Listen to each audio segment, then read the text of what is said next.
ప్రధాని మోదీని లక్ష్యంగా చేసుకుని సోషల్ మీడియాలో అభ్యంతరకర మార్ఫింగ్ వీడియోలు ప్రచారం చేసిన ఘటనపై హైదరాబాద్ సైబర్ క్రైమ్ పోలీసులు కేసులు నమోదు చేశారు. ఫేస్బుక్, ఇన్స్టాగ్రామ్ మాతృ సంస్థ మెటా ఇండియా హెడ్ అరుణ్ శ్రీనివాస్తో పాటు పలు ఖాతాల నిర్వాహకులపై కఠిన సెక్షన్ల కింద కేసులు బుక్ చేశారు.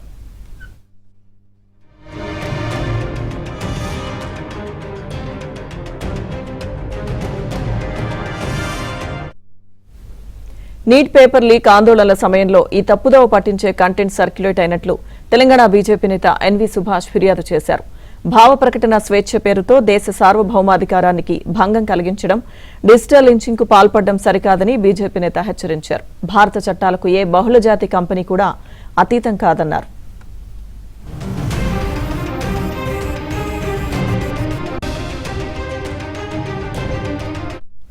ఫిర్యాదు ఆధారంగా రంగంలోకి దిగిన పోలీసులు మెటా సంస్థకు అధికారిక నోటీసులు జారీ చేశారు.